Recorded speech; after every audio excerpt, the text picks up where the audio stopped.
Hey guys, thank you for tuning in today. Today's video is about the 5 stages of locks. So I decided to do this video now because it's been about 8 months since I have been locked up, and I have like 3 different stages in my hair right now. So it will be perfect for me to show you guys the different stages while I'm going through it as well. So to get started, the first stage of locks, of the locking process, is baby locks. So depending on how you chose to lock up, I chose to do the interlocking method. And then I have a video on that as well if you want to figure out how to do the interlocking method and how I'm keeping my ends loose. Go ahead and check that out. But yeah, so I chose interlocking method, but you could also do 2 strands or you can do coils.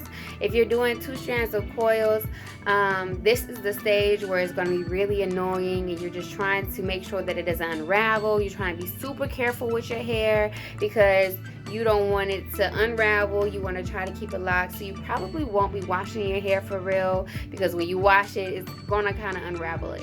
One trick that I have heard from other people who have tried the coil method was to wash their hair with the cap on, with the like a stocking cap, so not like a bonnet or nothing like that, but like the sheer stocking cap. I didn't have to do that because I chose the interlocking method, so it was pretty much already locked when I walked out. But at the same time, you know, your hair still has to go through the locking process and choose to lock up itself, which brings us to the second stage.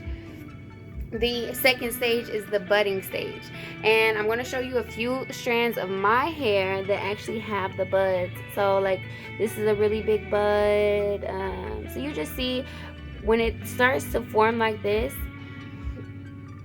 that's called the budding method. That's called the budding stage. And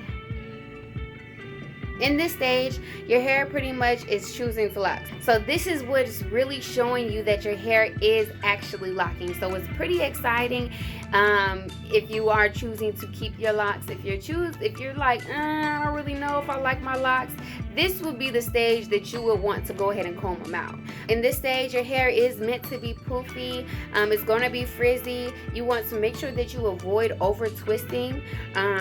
Over twisting, it'll cause your locks to become thin, and I want mine to be pretty much thicker, so I've only been retwisting every 2 months. During this stage, the buds may cause some of your locks to thin out and break.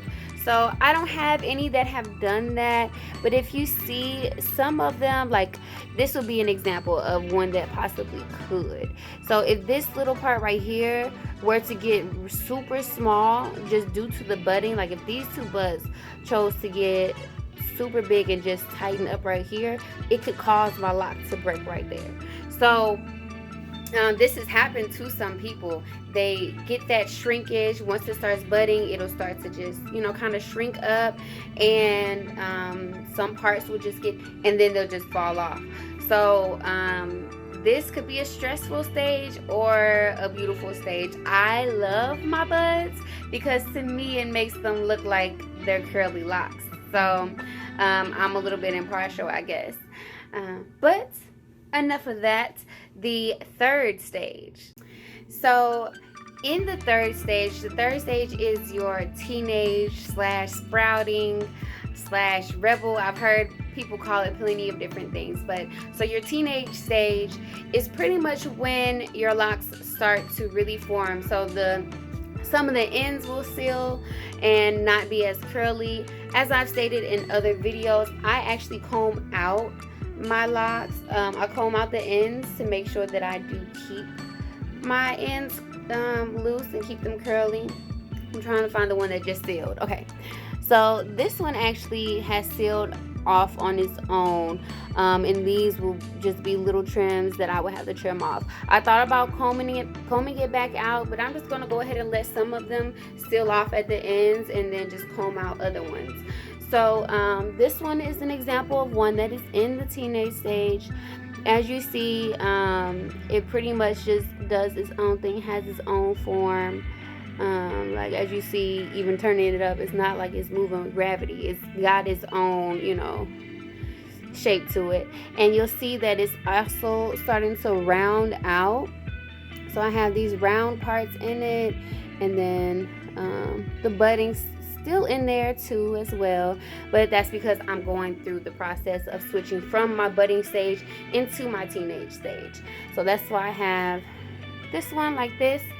Another example of one of my locks that's going from the teenage to the fourth stage, and the fourth stage is your mature stage. So in this stage, some of them may flatten. Like this one has chosen to flatten out. You see how round it is this way, how big it is this way, and then how skinny it is this way. So this one is going into the adult stage, even though I have kept this part curly, but this curl has been so intact, I actually haven't had to comb this one out. This lock has just kind of been doing its own thing in the back here, but this is my kitchen area, so this is where my hair was a little bit thicker in the back. So in the mature stage, your locks are firming up, and they are just really coming into their look. Like I said, some may flatten out, some may round out, just all depending on what your hair chooses to do, and that's just what's going to happen. So the last stage, the fifth stage, which I am nowhere near yet. So in your adult stage, this is where you see the benefits of you taking care of your hair. This is where you'll have your beautiful, luscious locks, and you don't have to worry about them unraveling at all. Like, they are your locks. Like, you can definitely claim the Loc Nation because you were pro in the game. So this is like years down the line. I'm not even at my year mark yet, so I'm really not even in the mature stage yet. I just have some of my hair trying to get there. So I have like examples, but I'm still not even fully to my mature stage. So the adult stage is really where you're going to see, like, if you were over twisting, you'll see the thin parts of the damage that you did from over twisting early on. So that's why it's really important to take care of your locks while they're at the baby stage, while they're at the budding stage and teenage stage, because all the things that you do early on are really going to reflect on your locks later. And there's always things that you can do to repair your locks, but to avoid that, just take care of them from the beginning. I know a lot of people think that getting locks means that you don't have to really do your hair, because that's what I thought. I thought, I ain't gonna have to do nothing to this little part. I thought I was only just gonna be combing these little ends out and just putting conditioner on there, and that was it. But no, like, I've been working with a new loctician, and she's really been just showing me like what I really need to be doing to my hair to keep them healthy, to keep them moisturized, because my hair was very dry. Now, in the beginning, you don't want to put a whole bunch of products in your hair, especially if you want your locks to get thicker, and I want my locks to get thicker. So that's why I pretty much didn't do anything to my hair in the very beginning. I am going to be dyeing my hair. This is like a week old, so you can't really even see that anymore, because I didn't really dye it. But I'm going to be having colors in my hair. I'm going to be having new things. So stay tuned for that. If you have any questions, or if I missed anything, just let me know. Here's another one that's closing off at the ends. So yep, just let me know. Any pointers or anything, hit me up. And yes, thank you for watching. Can you ride with me? Can you ride with me? Can you ride with me? Can you ride? Yeah, can you ride?